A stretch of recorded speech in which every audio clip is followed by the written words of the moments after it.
Hey guys, behind me is our John Deere 425 lawnmower. Now it's a great lawnmower and it runs excellent. It is 24 years old though, so it's bound to have some problem. The problem that we've got today is last year when we were doing our last mow of the season, the screw that holds the oil dipstick in place worked its way back out, and that oil dipstick assembly came detached from the block of the engine. And when it did that, I didn't realize it at first, but it was spewing a little bit of oil throughout the mowing cycle. Now there was still plenty of oil in it when I was done, so we didn't cause any engine damage, but man, it made a mess in that engine bay. It sat over the winter as well with fuel in the carburetor. That's my bad, I didn't drain that out. So the carburetor needs to be rebuilt. The fuel shutoff solenoid that's in the carburetor has a little needle that goes in and out to allow fuel to go into the carburetor. It shuts the fuel supply off when you turn the tractor off and allows the carb to burn out the rest of the fuel in there as well. That's also sticky and gummed up, so that's not functioning. So when we take a look at those two items, rebuilding the carb, so we need a carb rebuild kit, and we also need that fuel shutoff solenoid. That actually brings it up to right about $130, $140 just in parts alone, not to mention the time of disassembling the carb and tearing it apart. We got a great deal on a John Deere OEM carburetor for just under $200. Normally they run about $300 to $330, but we found one on sale. That's what we're going to do today. We're going to swap out that carb, we're going to clean up this engine bay, and we're going to get this old girl back to running the way that she should run. So follow along, let's get to work. Let's get you in so you can see that.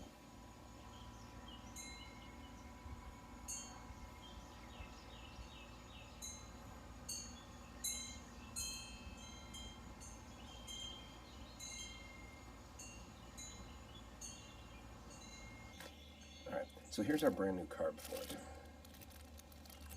And as you can see, she's nice and shiny. Must be new. This is a genuine OEM John Deere part. I did not go aftermarket on this.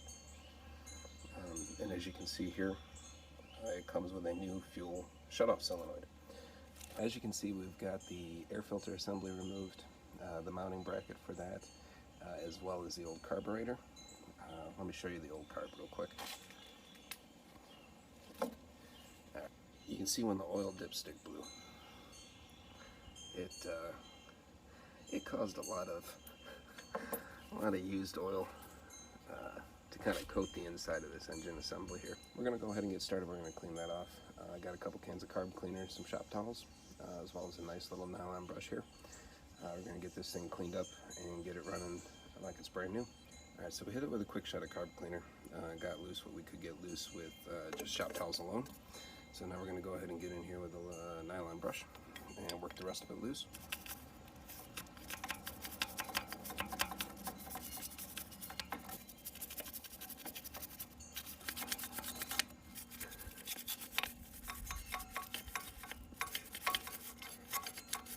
We don't want any of this nasty oil and dirt combination that we got going on here to get down into the manifold. Just in case, some of it does happen to get by that shop towel either while we're cleaning, or when we remove that, we'll go ahead and run the shop vac down in there just to suck out any debris that may have fallen into that cavity. I'm going to go ahead and put you guys down, keep scrubbing on this for a little bit with two hands, and I'll get back with you. Alright, so we've got her cleaned up. She's looking pretty good. The carb plate's nice and clean. It's ready for the gasket and the carburetor. These are supposed to be tuned straight from the factory. So when we put it in, we'll fire it up and we'll see if we need to set any screws or adjust it at all. Hopefully we don't, but hey, if we do, it is what it is. The dealer had the carb in stock. They did not have a gasket in stock. So went down to the good old AutoZone last night, got a roll of Felt Pro gasket maker, just cut our own. Simple little gasket, should be just fine. Let's go ahead and set our gasket in there. It's going to be a tight fit though, I'll tell you. See how many times we have to cut this thing before we get one that fits perfect.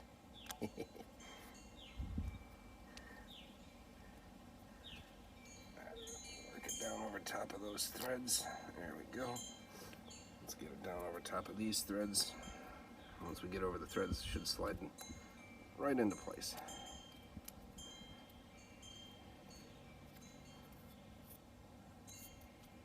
Alright, there she goes, guys. And she looks good.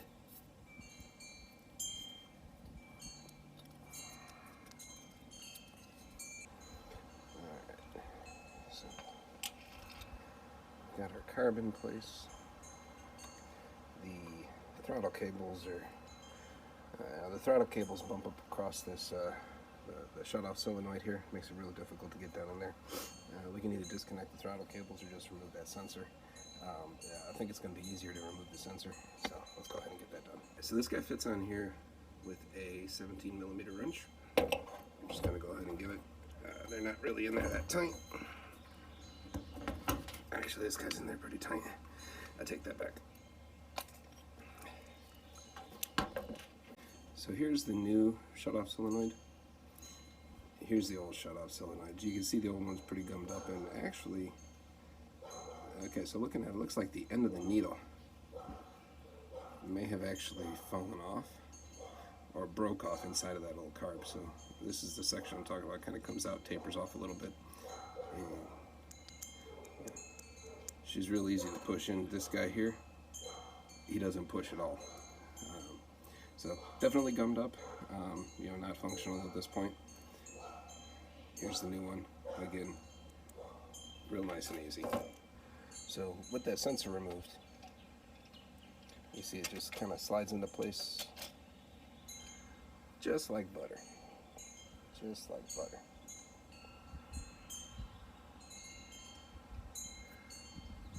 We'll get our little vent tube drain back, or reposition back around to where it needs to be. It's over on this side, and it'll tie into the air filter housing. You know, when we replace that part. So the carb's in place. We don't bolt it down yet until we get the mounting plate in for the air filter housing. But we do need to put that solenoid back in just because it's a real pain in the rear end to reach it. You know, once the air cleaner and everything's installed. Shoot a good angle. All right. So the fuel shutoff solenoid attaches to the front of the carburetor. You know, that's facing the front of the tractor here. So we're going to go ahead and install it. I want to be very careful that we don't do two things. We don't want to cross-thread it, obviously, because you know, the carb's aluminum. So it's super easy to do. We also want to make sure that we don't bind up the connector here, because we keep spinning the connector around. So we don't want that thing getting bound up into a pinch and you know, causing wiring issues. Otherwise, all this is for nothing. So we've got the mounting plate for the air cleaner in position. It installs with two nuts on top of those carb bolts. We're going to go ahead and get those finger tight. They're 13mm. So once we get them finger tight, make sure everything's seated properly, we'll go ahead and tighten them down. Alright, we got one in place. Let's go ahead and get the other one.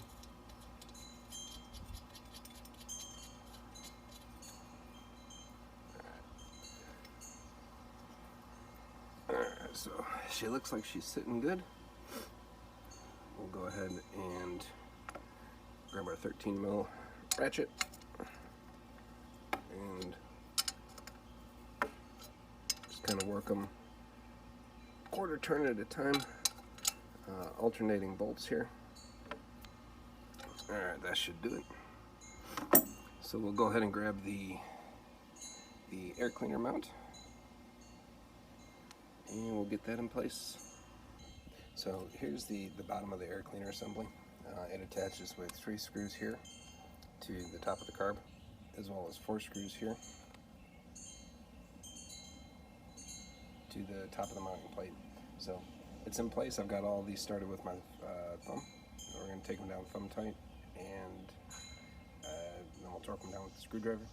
We'll get the air cleaner on top, put the battery back in, and we'll test this guy out. Alright, so here we go. We've got everything buttoned up. We're all put back together. You see the new carb down in there. Throttle cable, choke cable are reassembled. Air cleaner's back on. So it's time for the moment of truth.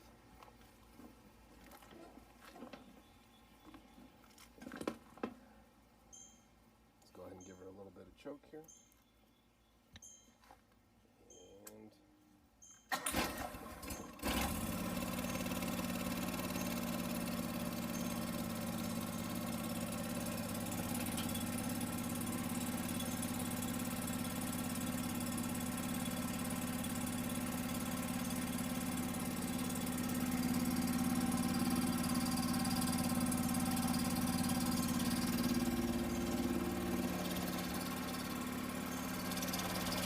And look in here, make sure we don't have any fuel leaks.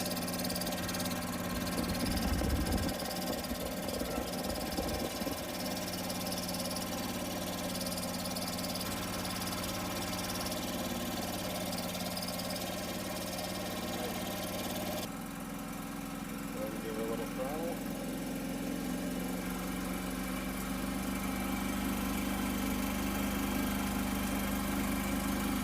Throttle's up good.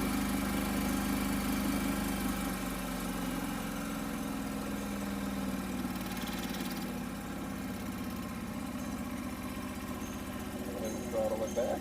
Looks good.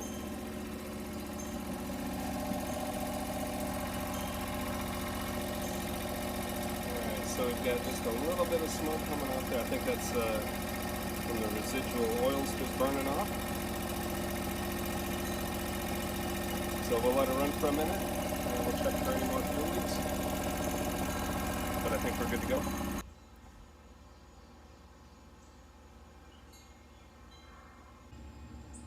Here's that battery tray that we looked at earlier. There's a lot of corrosion there.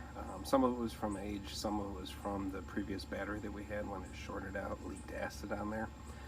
We hit that with a wire wheel, sanded it down, some wax and grease remover, and then we got it with Rust-Oleum's Rust Stop primer, and then we top coated it.